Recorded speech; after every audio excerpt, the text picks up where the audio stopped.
It was a quiet evening in Nashville, Tennessee, the kind of evening that seemed to promise nothing out of the ordinary. The streets outside were still, the hum of traffic from the interstate faint in the distance, the city's energy settling into a calm rhythm. Inside his elegant townhouse on the edge of an affluent neighborhood, Richard "Rick" Halston poured himself a glass of bourbon. The golden liquid swirled in the heavy-bottomed glass as he lowered himself into the chair that had come to symbolize his triumph. For Rick, life had always been about appearances, about projecting an image of success and stability. He had worked tirelessly to cultivate that identity. His home was large but not ostentatious, modern but softened with expensive touches. Marble counters, abstract art, a sprawling backyard deck. Every corner of it whispered of money, control, and permanence. To outsiders, Rick had the life every man wanted: a thriving business, a new marriage, and the resilience of a man who had weathered tragedy and come out stronger. That tragedy was the shadow of his past. 8 years earlier, Rick's first wife, Laura Halston, had vanished during a trip to the Florida Keys. The story had gripped local headlines for weeks. A beautiful nurse gone missing on vacation, a husband left devastated, the community stunned. Rick had played his role convincingly. He cried at vigils, spoke to reporters with trembling hands, and begged anyone who might have seen her to come forward. Time passed. Interest waned. Laura was eventually presumed dead. Life went on, at least for Rick. Now, 8 years later, he sat comfortably in his leather chair, sipping bourbon, his business flourishing, his reputation polished, his new wife away visiting family. It was the life he had promised himself long ago, the life he had risked everything to secure. At 9:15 that evening, the sound came. A knock. It was sharp, deliberate, and unexpected. Rick frowned. He was not a man who welcomed surprises, especially late at night. He set down his drink, the ice clinking softly against the glass, and listened. A pause. Then another knock, heavier this time, as though the visitor was determined. He rose slowly, his mind working through the possibilities. A delivery? Unlikely, not at this hour. A neighbor? No, they would have called first. His new wife was away, her family several states over. He wasn't expecting anyone. Rick's steps toward the door were cautious, his body tense. He reached for the handle, then hesitated, peering through the peephole. What he saw sent a shock through him so sudden and violent he staggered backward. His breath hitched, his hand tightening on the doorframe as if it were the only thing anchoring him to reality. Standing on the porch, framed by the soft glow of the streetlight, was Laura. Her hair was neatly styled, her clothes pressed, her posture calm. She was not the decayed ghost one might expect after nearly a decade in the ground, not a hallucination born of too much bourbon. She was alive. Whole. Real. Rick's chest seized. His mind rebelled against the image, but his eyes couldn't deny it. He had buried her. He had stood over the grave, shovel in hand, dirt covering her body. For 8 years, he had lived with the certainty that she was gone. And yet here she was, standing only feet away, her eyes locked on his, eyes that knew. Bruises faint but visible marked her arms. A thin scar traced along her collarbone. But it wasn't the physical marks that unnerved him. It was her expression. Calm, almost amused, the faint curl of a smile tugging at her lips. "Hey, Rick," she said softly, tilting her head, her voice carrying through the door like a whisper only he was meant to hear. "Miss me?" The sound of her voice splintered him. It was not the tone of accusation, not the rage he might have expected. It was worse. It was controlled, deliberate, a voice that knew it had power. Rick's body locked up. His knees threatened to give way. For the first time in years, fear coursed through him, not the fear of debt collectors, not the fear of business deals collapsing, but the primal fear of a man facing something he thought he had destroyed. His thoughts spiraled. This couldn't be her. It had to be a trick, an impersonation, some cruel stunt. But deep down, in the part of his soul he had buried along with her, he knew the truth. It was Laura. The past had not stayed buried. He opened his mouth to speak, but the words tangled on his tongue. His lips trembled, his throat dry. How? It was all he could manage, a broken fragment of disbelief. Laura's smile didn't fade. She stepped closer to the door, her eyes never leaving his. There was no warmth in them, no tenderness of a wife reunited with her husband. Only the cold steadiness of someone who had returned not for reconciliation, but for reckoning. The weight of 8 years pressed down on Rick in that moment. Every calculated lie, Every faint tear, every dollar he had collected from her disappearance came crashing back. He had built his empire on her grave. Now she had come to tear it down. He wanted to slam the door, to shut her out, to erase the vision. But he couldn't. His hand was frozen to the handle, his body unwilling to move. The only thing he could do was stand there, suffocating under the reality he could no longer deny. For years, Rick Halston had believed he had committed the perfect crime. But the knock at his door that night proved one thing: there is no such thing as a perfect crime. On the surface, Richard Rick Halston's life had always looked enviable. He was born and raised in Knoxville, Tennessee, in a modest working-class family that struggled to keep food on the table. Rick, the eldest of 3 children, developed early a gift that would shape his entire adult life: persuasion. Teachers describe him as charismatic, quick-witted, and endlessly confident. He was not the most intelligent in the room, but he always found a way to make others believe he was. By the time he entered college, Rick had already cultivated the charm that would later earn him trust, admiration, and ultimately, immunity from suspicion. Rick studied business administration at a mid-tier state university. He never excelled academically, but he knew how to network. He could walk into a room full of strangers and leave with 3 new friends, 2 potential investors, and 1 person convinced to do him a favor. His professors noted his ability to talk his way out of deadlines and negotiate higher grades on papers that barely deserved passing marks. From the beginning, Rick learned that rules didn't matter if you could bend people instead. After graduation, Rick found his footing in real estate. The market was hot, and he was perfectly suited for it. His smooth voice, easy smile, and well-tailored suits convinced families to sign contracts they didn't fully understand. To clients, he was trustworthy. To colleagues, he was ambitious. To investors, he was reliable. Behind closed doors, however, Rick had a different reputation. He cut corners. He borrowed aggressively. He promised returns he couldn't guarantee. But his natural charm kept critics silent, at least for a while.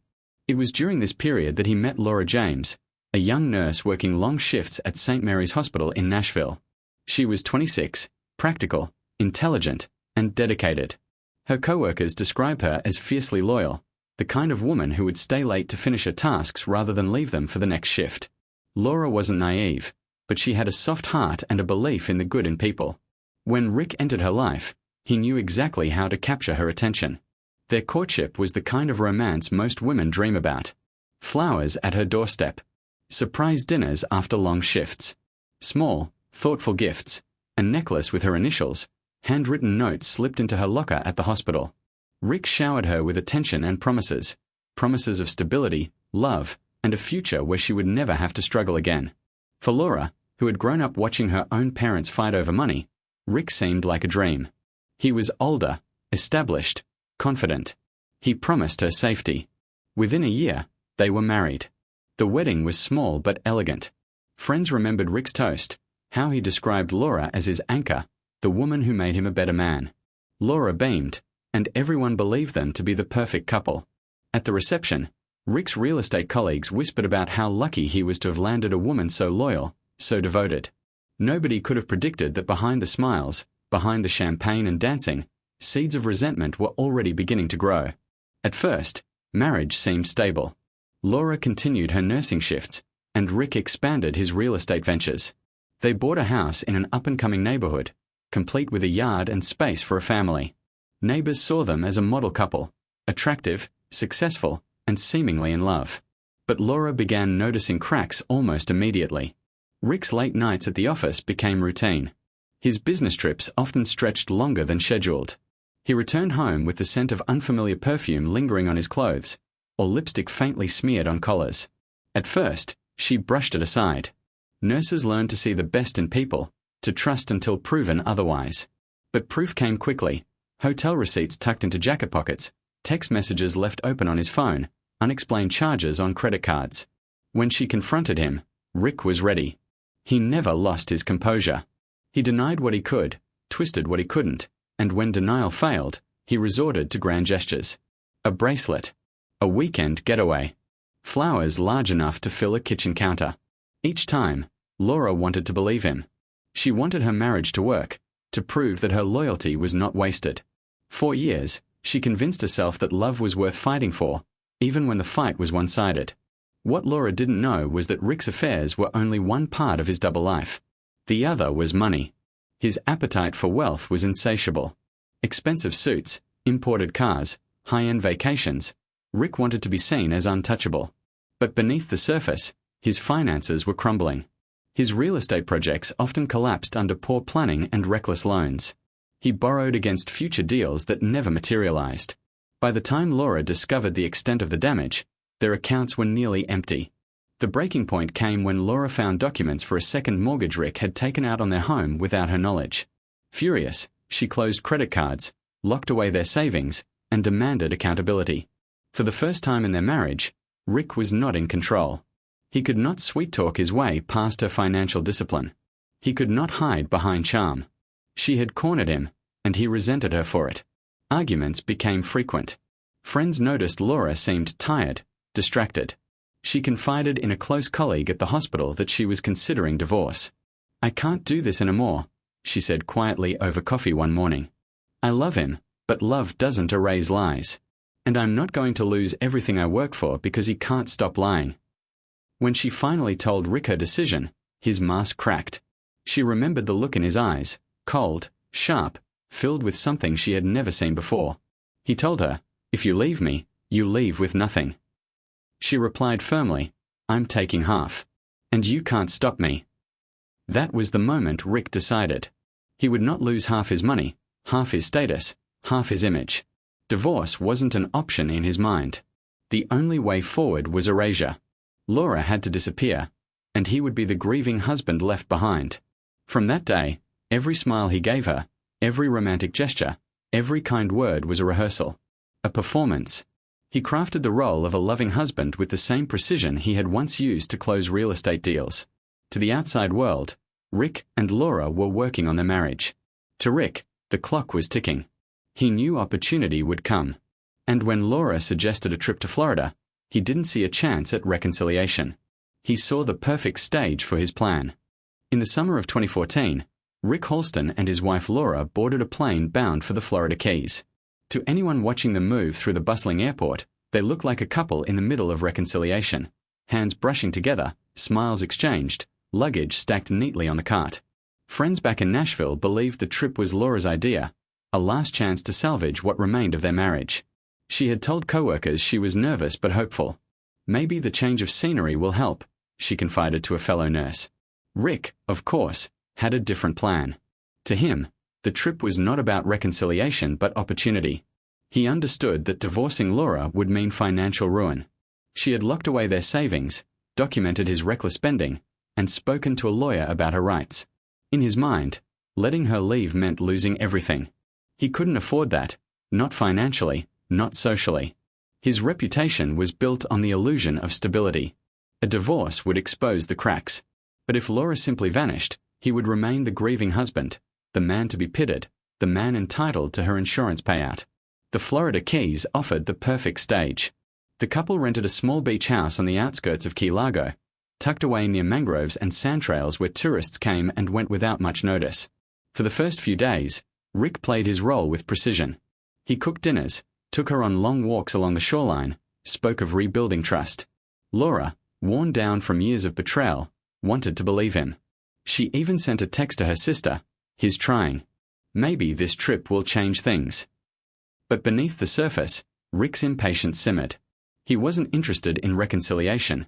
He was waiting for the right moment. That moment arrived on the fourth night. The day had been tense.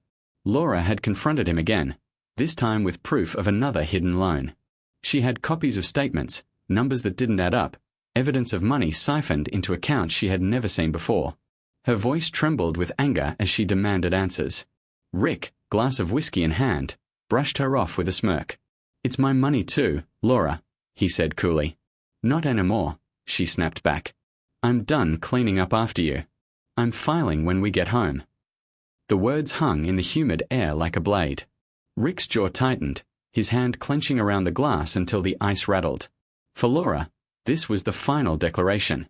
For Rick, it was the final insult. That evening, as she folded clothes into a suitcase, he retrieved the revolver he had hidden in his luggage. The weapon had been chosen carefully, unregistered, small, easy to dispose of. He watched her back as she bent over the bed, her movements deliberate, her mind already focused on leaving. The first shot tore through her shoulder. She spun, eyes wide, collapsing against the bed frame. The second struck her stomach. She gasped, her body jerking violently, blood soaking her blouse. The room filled with the raw, ragged sound of her struggle for breath. Rick froze. He had imagined it differently. Something cleaner, perhaps poison slipped into a drink, a staged accident in the water. But panic overrode planning. He had pulled the trigger, and now there was no turning back. Laura tried to crawl toward him, her hand reaching for his leg, her lips moving soundlessly. He leaned closer and caught fragments. "Please, why?" Her voice broke into coughs. Something inside him hardened. He couldn't let her survive. Not now. Not after this. He grabbed a throw blanket from the couch and wrapped her trembling body, ignoring the way her chest still heaved, ignoring the faint groans that escaped her throat. Dragging her out of the house was laborious. The sand clung to his shoes, his breath came in sharp gasps, and sweat soaked through his shirt. He followed the path he had scouted earlier that week, into the shallow woods beyond the beach, where mangrove roots twisted like skeletal fingers. There, he dug with frantic energy, shoveling sand and dirt into a shallow pit. The moonlight illuminated her face, pale and streaked with tears, her eyes still open, pleading. He forced himself not to look as he dropped her into the ground. He tossed her phone in after her, then covered the grave with sand and branches. Each shovelful muffled the faint sounds beneath until there was only silence. Rick stood over the mound, chest heaving, his mind racing.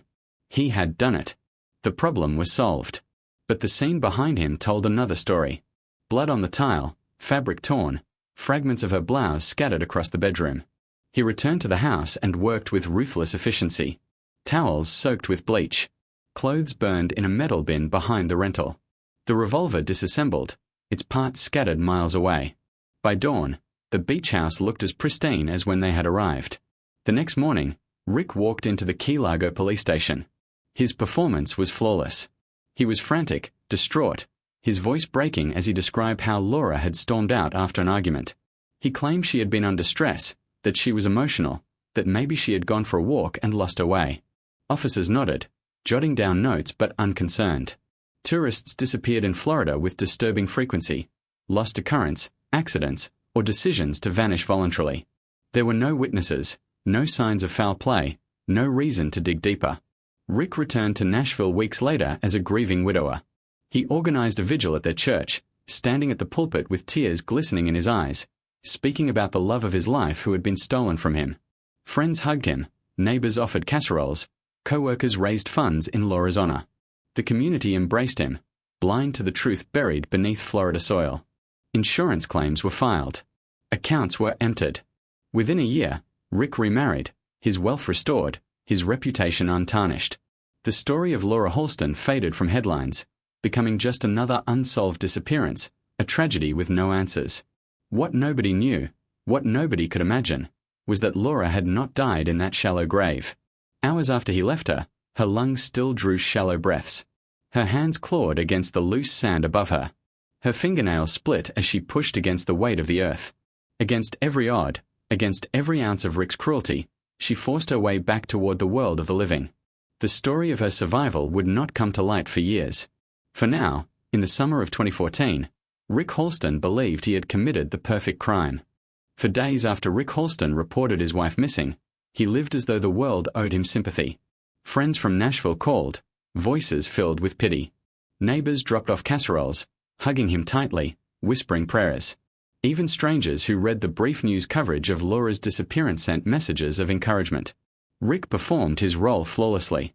He cried on command, spoke of his worry for her safety, and shook his head when asked if he believed she would return. To anyone watching, he was the portrait of a devastated husband. What no one knew, what no one could have imagined, was that beneath the Florida soil, Laura Halston's fight for life had only just begun. When Rick shoveled sand over her body that night, Laura had already drifted to the edge of consciousness. The pain from her wounds was searing, her breath shallow, her vision blurred. The weight of the earth pressed down on her chest, heavy and suffocating. For long moments she slipped in and out of darkness, her mind fragmented between the reality of what had happened and the disbelief that her husband, the man she had once trusted, had turned into her executioner. But somewhere inside, Instinct overpowered despair. Her lungs screamed for air, and her hands began to move almost of their own accord. Her fingers clawed upward, scraping against roots, breaking nails, tearing skin. Every handful of sand she pushed aside collapsed back over her, but she did not stop. The fight was primal. Survival became her only thought. She knew if she surrendered to exhaustion, she would die where he left her, alone and buried in silence. Hours passed, though to Laura it felt like eternity. At last, her hand broke through the surface. Cool night air brushed her fingers. With a final surge of strength, she pushed until her face emerged, gasping, choking on the mix of earth and oxygen. Her body convulsed, her chest heaving violently, but she was alive. Against all logic, against all of Rick's planning, she was alive. Laura collapsed onto the ground beside the shallow grave, her limbs trembling uncontrollably. The moon hung above, casting pale light over the mangroves. She looked at the mound of earth where she had been left to die and felt a mixture of horror and fury. Every part of her body wanted to shut down, but somewhere in the depths of her mind a single thought burned: get away. She staggered to her feet, disoriented and weak. Blood loss clouded her vision. Her legs felt like lead, but she forced them to move. She stumbled through the sand, every step accompanied by a wave of nausea and dizziness. The night was silent except for the sound of insects and her own ragged breathing. She had no sense of direction, no idea how far she was from help. All she knew was that she could not stay. The road appeared like a miracle. She collapsed against the asphalt, her knees scraping the rough surface. Headlights suddenly cut through the darkness. A pickup truck slowed, tires screeching against the pavement. A man leapt out, shouting in Spanish, rushing toward her. Laura tried to speak, but her voice failed. She collapsed into his arms, the world spinning into blackness. When she awoke, she was in a small rural clinic. The fluorescent lights burned her eyes, monitors beeped steadily, voices murmured around her. A nurse leaned over, speaking softly. "You're safe now. Just rest." But Laura was not safe. Her body was broken.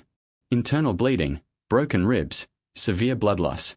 Doctors fought to stabilize her, placing her into an induced coma to aid recovery. Days blurred into weeks, weeks into months. When she finally opened her eyes again, over a year had passed. The doctors asked her questions: her name, where she came from, who her family was. She shook her head each time, tears forming in her eyes. Her memory was fractured. She had flashes, an argument, a gun, darkness, but she could not piece them together. To the staff, she was a mystery patient. With no ID, no fingerprints in databases, no one came searching. The nurses gave her a name: Maria. It was easier than calling her the unknown woman. She accepted it, because it was all she had. Released from the clinic after months of rehabilitation, she was placed in a shelter for displaced women.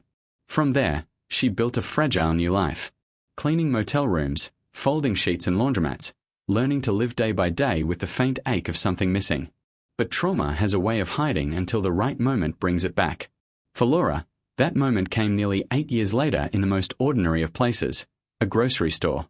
She was bagging oranges for a customer when she heard a man's laugh in the next aisle. It wasn't the man, but the tone was identical.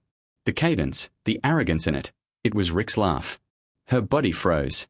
Images flooded her mind. The beach house. The heated argument. The flash of the revolver. The suffocating dirt pressing down on her chest. She dropped the bag, her hand shaking uncontrollably. Memories she thought were gone rushed back with crushing clarity. She was not Maria. She was Laura Halston, the woman her husband had tried to erase. The realization was both devastating and liberating. For years she had lived in confusion, stripped of her identity. Now she knew the truth. And with truth came anger. Her husband was still alive, still living the life he had stolen, perhaps with someone new, perhaps smiling at the world as though nothing had happened. The thought ignited something inside her. Laura went to the nearest police station in Miami.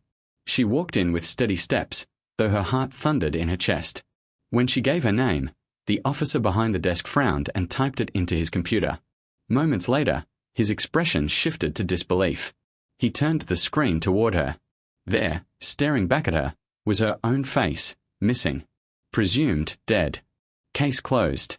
"You've been dead for 8 years, the officer whispered. The words struck her harder than any bullet. But she stood firm. I'm not dead. My husband tried to kill me. And now I'm going to prove it. By the time Laura Halston walked into the Miami police station, she had already rehearsed her words 100 times in her head. For weeks after her memories had returned, she had struggled with disbelief.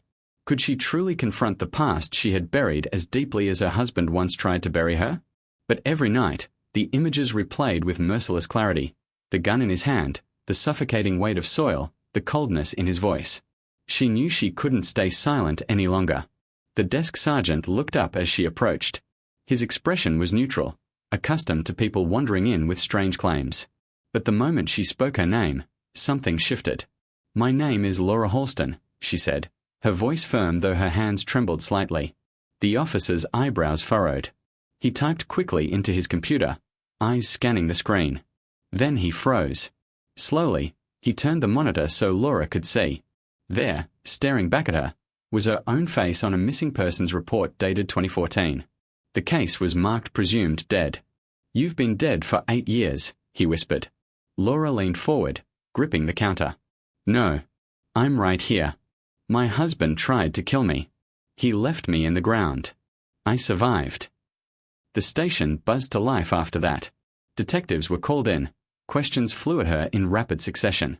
Where had she been all these years? Why hadn't she come forward sooner? Could she prove her identity?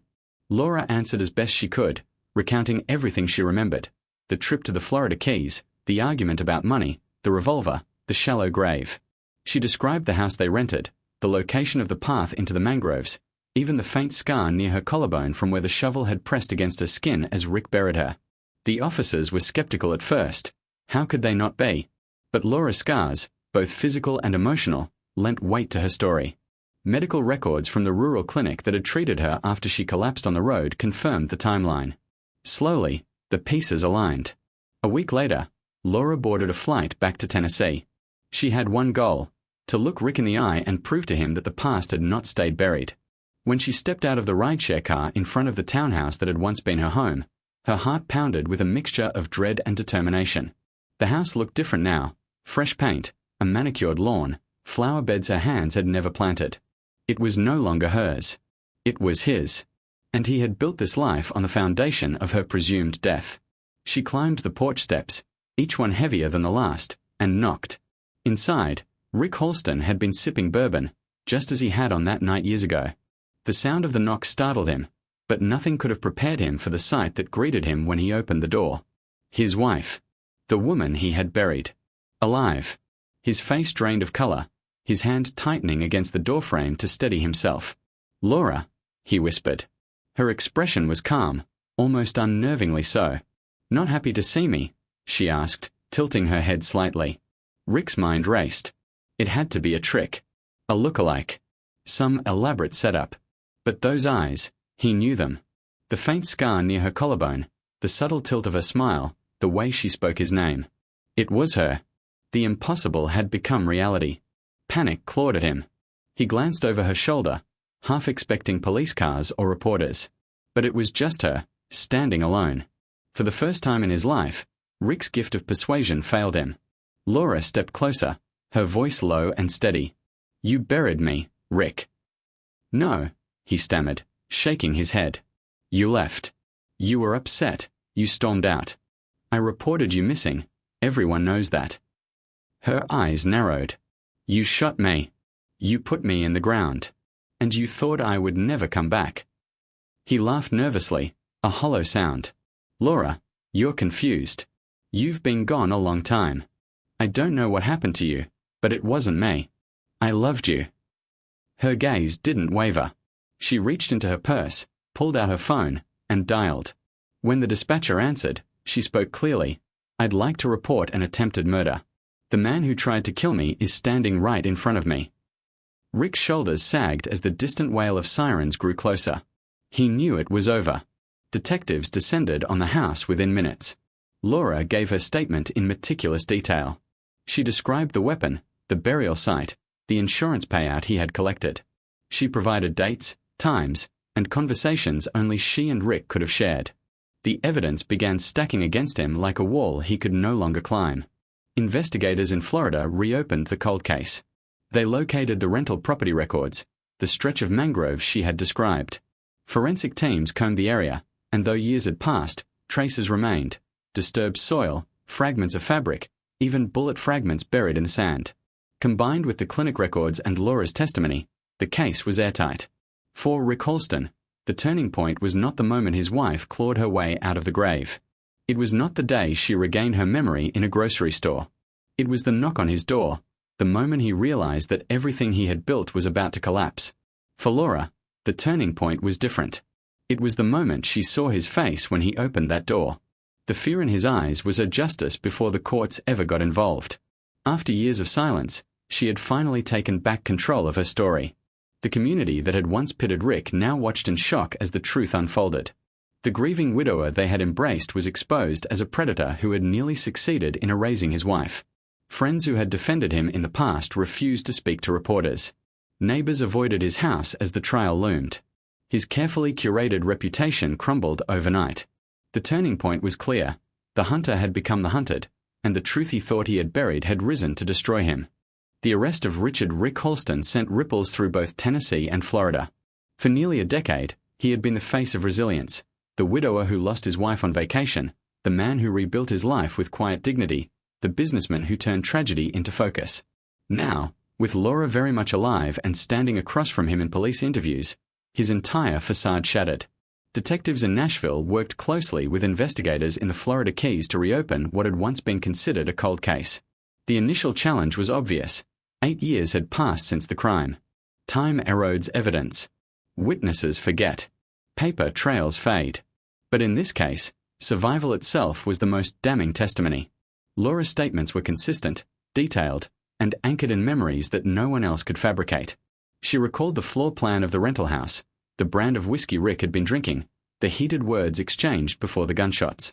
She remembered the rough texture of the blanket he had wrapped around her and the faint smell of bleach when he returned to clean. These details matched fragments of records, rental agreements, cleaning supply purchases on his credit cards, and neighbors who vaguely remembered a tall man carrying heavy trash bags to his car late at night. The forensic team traveled back to the Keys. The house had changed hands several times, but the mangrove path remained untouched. Laura guided them with a steady hand, pointing out where she had stumbled through the brush, where she had seen the moonlight before losing consciousness. Digging teams worked cautiously. Though years of storms and tides had shifted the landscape, fragments still remained: disturbed layers of soil, cloth fibers buried deep, and most chillingly, deformed bullet fragments consistent with a small revolver. Investigators also uncovered financial motives. Bank records showed Rick drowning in debt before Laura's disappearance. He had taken out multiple loans, some under false pretenses, and maxed out credit lines. Days after reporting her missing, he had filed claims on her life insurance policies. Within months, he collected payouts totaling nearly $500,000. That money had kept him afloat, covered his business failures, and financed his new marriage. Interviews with colleagues painted a portrait of a man whose charm masked desperation. Several remembered Rick speaking bitterly about divorce, saying things like, "She'll ruin me if she leaves, and I won't let her take what's mine." At the time, these comments seemed like frustrated banter. In hindsight, they became evidence of premeditation. Rick's defense team tried to discredit Laura. They argued that her memory was unreliable after years of trauma and amnesia. They claimed she had fabricated the story after rediscovering her identity, that she was motivated by revenge or financial gain. But the evidence was not in her words alone. It was in the physical scars, the bullet fragments, the medical records showing she had been admitted with injuries consistent with gunshot wounds and blunt trauma. It was in the timing of Rick's financial windfall, the sudden stability of his business after her disappearance. The prosecution emphasized one point again and again: no one fights their way out of a grave unless they were put there. Laura's very existence in that courtroom was undeniable proof that Rick had intended for her to die. The trial drew national attention. Reporters filled the gallery, their pens scratching furiously as Laura took the stand. Her voice trembled at times, but her eyes never left Rick. She told the jury about their marriage, the charm, the lies, the debts. She described the night in Florida, the sound of the gun, the weight of soil pressing against her chest. She explained how she had clawed her way back to life, how she had wandered with no memory, how a laugh in a grocery store had unlocked everything. Jurors wept. Even seasoned reporters admitted the testimony was one of the most haunting they had ever heard. Rick, for his part, sat motionless. Occasionally he whispered to his attorneys, but the confidence that had once defined him seemed gone. His face was pale, his hands clasped tightly on the table, his shoulders sagging under the weight of inevitability. The prosecution built its case methodically. They showed the jury financial records, rental agreements, insurance claims. They presented the forensic analysis of the bullet fragments, the soil samples, the fibers. They played recordings of his police interviews from 2014, highlighting inconsistencies in his story, how he claimed Laura left in sandals, though investigators later learned her shoes had been found in the house, how he described her as emotional and irrational, planting seeds of doubt in officers' minds while carefully constructing his own alibi. Laura's testimony, combined with the hard evidence, created a narrative too strong to ignore. The jury deliberated for less than 2 days. When they returned, the verdict was unanimous: guilty on charges of attempted murder, insurance fraud, and aggravated assault with a deadly weapon. Sentencing came swiftly. Rick Halston was condemned to life in prison without the possibility of parole. The judge's words were cutting. You buried not only your wife but also your humanity. And yet she rose from the grave to tell her story. Justice demands that you spend the rest of your life in confinement. For Laura, the verdict was a strange mixture of relief and sorrow. Justice had been served, but it did not erase the years stolen from her, the scars on her body, or the nightmares that would follow her for the rest of her life. She walked out of the courthouse surrounded by reporters' questions, but she did not answer. Her silence was not weakness, it was control. For the first time in years, her story belonged to her alone. Back in Nashville, the community grappled with the truth. Neighbors who had once admired Rick's composure now spoke in hushed tones about how completely he had deceived them. Friends who had comforted him at vigils felt betrayed, embarrassed to have been part of his performance. His new wife quietly filed for divorce, vanishing from the public eye. The case became a cautionary tale in law schools and criminology classes. How charm can hide pathology, how financial desperation can drive violence, how survival itself can become the most powerful piece of evidence. Laura's resilience was studied as much as Rick's cruelty. For the detectives who had initially dismissed the disappearance in 2014, the case left a lingering regret. We should have seen it, one admitted. But sometimes the performance is too good. He played us all. Yet in the end, the truth surfaced. It had clawed its way out of the ground just as Laura had. And once it was exposed, it consumed every lie Rick had built. When the gavel finally fell in that Tennessee courtroom, sentencing Richard Rick Halston to life without parole, there was no applause, no cheers, no celebration. The silence was deliberate, heavy, almost sacred. Justice had spoken, but the weight of 8 lost years hung in the air like smoke that could not be cleared. For Laura Halston, walking out of the courthouse felt both freeing and suffocating. The world outside buzzed with reporters, their microphones thrust forward, their questions sharp. How does it feel to finally have justice? What was it like to confront your husband after 8 years? Do you believe he feels remorse? She didn't answer. Words could not compress a decade of betrayal, survival, and trauma into soundbites for the evening news. Instead, she slipped into a waiting car and disappeared from the public eye once again. Her journey had been extraordinary, but it was not one she had chosen. Survival had been forced upon her, not embraced. In the quiet that followed the trial, Laura returned to what she valued most: anonymity, peace, and the ability to shape her own future without someone else's control.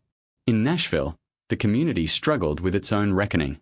For years, neighbors had delivered casseroles to Rick's doorstep, attended vigils, and wept beside him in church pews. They had prayed for his healing, not realizing that the man they comforted was the architect of the tragedy itself. The betrayal cut deep. He fooled us all, one longtime neighbor admitted. He looked us in the eye and lied every single day. His second marriage dissolved quickly. His business collapsed almost overnight, investors fleeing once the truth emerged. The Halston name, once synonymous with charm and success, became shorthand for deception. Rick's life sentence was not only confinement behind bars, it was the permanent destruction of the image he had so carefully constructed. But the heart of the story was never Rick. It was Laura. She was the living contradiction to his plans, the woman who had clawed through earth to breathe again, who had built a life from nothing when memory itself had abandoned her, who had walked into a police station to reclaim her name from the grave. Her survival had not only secured justice for herself but had given hope to countless others trapped in abusive, controlling relationships. Advocacy groups for domestic violence survivors reached out to her, inspired by her resilience. She declined most requests for interviews, but she quietly supported initiatives to provide resources for women who felt trapped in cycles of manipulation and fear. What the case revealed most starkly was how thin the line can be between perception and truth. For nearly a decade, the public had seen Rick as a victim, a man crushed by loss. They had seen Laura only as a memory, a smiling face on missing person flyers. But the reality was inverted. The supposed victim was the predator, and the supposed memory was alive, silenced but not destroyed. The investigation also became a sobering lesson for law enforcement. When Laura first disappeared in Florida, her case was barely investigated. Officers had taken Rick at his word, relying on stereotypes about emotional women and volatile marriages. Had they dug deeper, had they questioned him more aggressively, perhaps years of silence could have been avoided. The oversight haunted more than one detective involved. "We failed her once," one admitted in a later interview. But she refused to let us fail her twice. For criminologists, the case underscored familiar patterns: narcissism, financial desperation, and control. Rick Halston fit the profile of a man whose charm masked pathology. He was a textbook manipulator, someone who could stand in front of a grieving crowd with tears in his eyes while knowing exactly what he had done.